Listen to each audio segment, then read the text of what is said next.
بزرگوں اور دوستوں،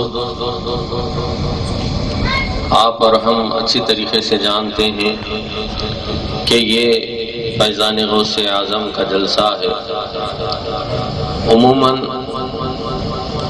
ربیع الثانی کے مہینے میں منعقد ہوتے ہیں، لیکن ہمارے حیدرآباد دکن میں سرکار کے چاہنے والے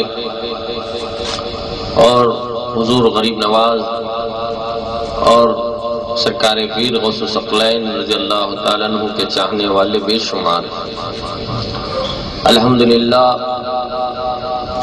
بڑی عقیدت اور احترام کے ساتھ، بڑے ہی محبت کے ساتھ، احترام کے ساتھ یہ جلسے منعقد ہو رہے ہیں اور منعقد ہوتے رہیں گے۔ بزرگوں اور دوستو، خطب مسنونہ کے بعد میں نے جو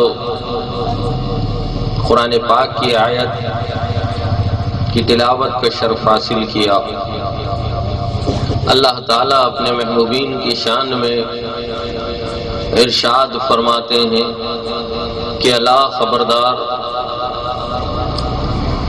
ان اولیاء اللہ، بے شک اللہ کے ولی، لا خوف علیہم، انہیں کوئی خوف نہیں، وَلَهُمْ يَحْزَنُونَ، اور وہ کبھی رنجیدہ نہیں ہوں گے۔ بزرگوں اور دوستو، اس مادی عالم میں اگر ہم نظر دوڑائے تو ہر طرف خوف کا ماحول، ایک ڈر کا ماحول ہے۔ آپ کسی کو بھی دیکھیے، ہر ایک کو خوف لگا ہوا ہے۔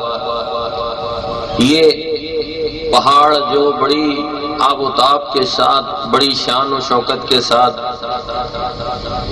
بہت ہی بھاری بھرکم اور آسمان کو چھوتے ہوئے پہاڑ، ان پہاڑوں کو بھی اگر ہم دیکھیں تو ان کو بھی خوف لگا ہوا ہے کہ کہیں کوئی سنگ تراش آ کر انہیں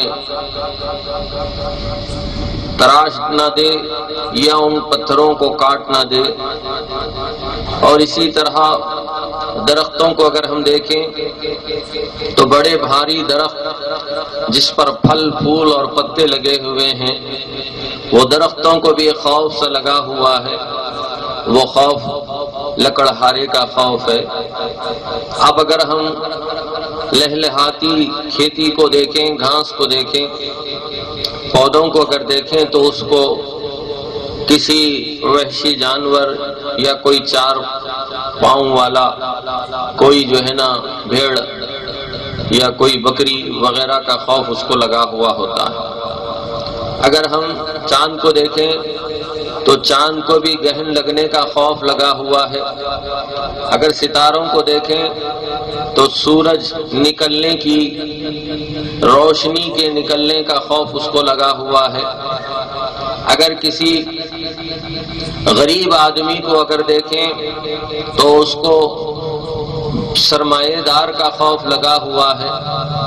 اگر کسی سرمایہ دار کو دیکھیں تو اس کو انکم ٹیکس آفیسر کا جو ہے نا ڈر لگا ہوا ہے۔ غرض کے دنیا میں جس کسی کو بھی اگر دیکھیں تو ہر ایک کو خوف سا لگا ہوا ہے اور خوف میں مبتلا ہے۔ لیکن اللہ تعالیٰ کچھ اپنے محبوب بندوں کی صفت بیان فرما رہے ہیں کہ آسمان کے نیچے، زمین پر، اس دھرتی پر کچھ اللہ کے ایسے بھی بندے ہیں جن کو کسی کا خوف نہیں۔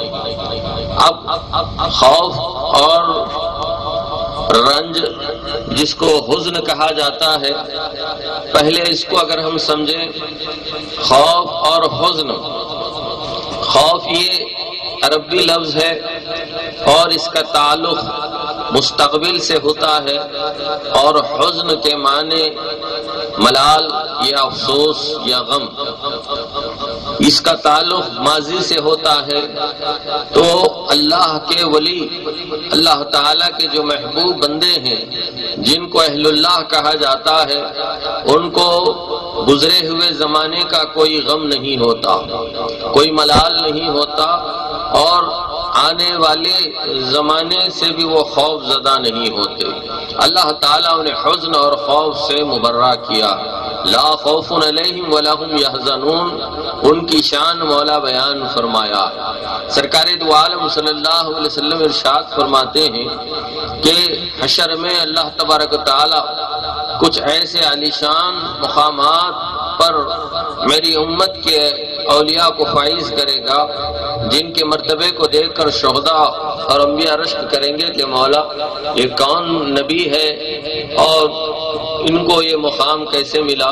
تو کہیں گے کہ یہ کوئی نبی اور شہید نہیں ہے، بلکہ یہ وہ لوگ ہیں جو دنیا میں تمام چیزوں سے بڑھ کر میرے ذات سے اور میرے احکام سے ان کو محبت تھی، اور یہ میری محبوب کی امت کے اولیاء ہیں۔ ولی کی جمع اولیاء، اور ولی کے معنی دوست کے ہیں۔ تو بزرگوں اور دوستوں، اہل اللہ بزرگان دین کو اللہ تبارک تعالی خوف اور حزن سے ملال رکھا ہے۔ اب خوف کس کو ہوتا ہے؟ جو کمزور ہوتا ہے، جو کمزور ہوتا ہے اس کو خوف ہوتا ہے، لیکن اہل اللہ کو خوف نہیں، تو اس کا مطلب یہ ہے کہ آپ طاقتور ہیں۔ یقیناً آپ کائنات میں صرف اللہ تعالیٰ کی ذات سے ڈرنے والے ہیں، اللہ کے سوا کسی سے نہیں ڈرتے۔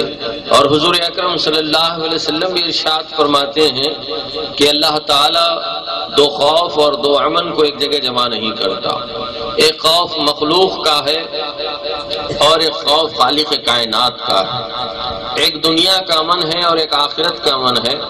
جس کو اللہ تعالیٰ کا خوف ہوتا ہے، جو بندہ اللہ تعالیٰ